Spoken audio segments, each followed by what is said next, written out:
শিয়াল অতি চালাক হওয়া সত্ত্বেও মানুষ কুকুর পোষে। কেননা চালাকের চাইতে বিশ্বস্ততা অনেক বেশি প্রয়োজনীয়। নিজেকে অনেক চালাক প্রমাণ করার চাইতে বিশ্বস্ততা প্রমাণ করা অনেক জরুরি, যেটা আমাদের ব্যক্তিগত জীবনে অনেক বড় ভূমিকা রাখে। আসসালামু আলাইকুম রহমতুল্লাহ। তানভীর স্মার্ট মোটিভেশনের আরও একটি ভিডিওতে আপনাদেরকে স্বাগত।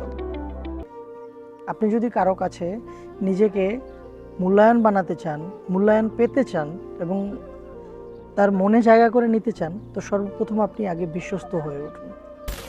শিয়াল অতি চালাক হওয়া সত্ত্বেও মানুষ কুকুর পোষে। কেননা চালাকের চাইতে বিশ্বস্ততা অনেক বেশি প্রয়োজন। কিন্তু যে কাজটা আমরা সবসময় করি না, আমরা সবসময় চেষ্টা করি আমি অনেক চালাক, আমি অনেক বুদ্ধিমান, নিজেকে জাহির করার চেষ্টা করি, নিজেকে অনেক চালাক প্রমাণ করার চেষ্টা করি।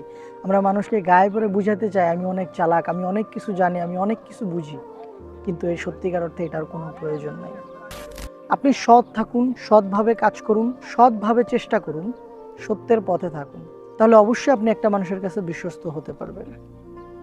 বিশ্বস্ত হতে আমাদের অনেক সময় লেগে যায়, কখনো কখনো বছরের পর বছরও লেগে যায়, কিন্তু বিশ্বাস ভাঙার জন্য বাস একটি মুহূর্তই যথেষ্ট। নিজেকে অনেক চালাক প্রমাণ করার চাইতে বিশ্বস্ততা প্রমাণ করা অনেক জরুরি, যেটা আমাদের ব্যক্তিগত জীবনে অনেক বড় ভূমিকা রাখে। সর্ব অবস্থায়, সর্ব জায়গায়, সর্বক্ষেত্রে আপনি নিজেকে বিশ্বস্ত করে তুলুন। মানুষ আপনাকে দিয়ে ভরসা করবে, বিশ্বাস করবে, ভরসা করে একটা কাজে পাঠাবে, একটা জিনিস আপনার কাছে করতে বলবে। এটা অনেক বড় একটা চাওয়া, অনেক বড় একটা কিছু, যেটার মূল্য আমরা সবাই দিতে জানি না। আমরা অনেক সময় অনেকের কাছে অনেক কিছু আশা করি, কিন্তু আমরা সেটা সঠিকভাবে করতে পারি না, কেননা আমরা তার বিশ্বাসটা অর্জন করতে পারি না।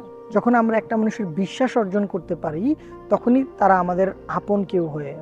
অনেক দূরের পরিচিত, অপরিচিত থেকেও মানুষ একটা সময় অনেক বেশি পরিচিত হয়, অনেক আপন হয়, শুধু একটা জিনিসের কারণে, সেটা হলো বিশ্বস্ততা।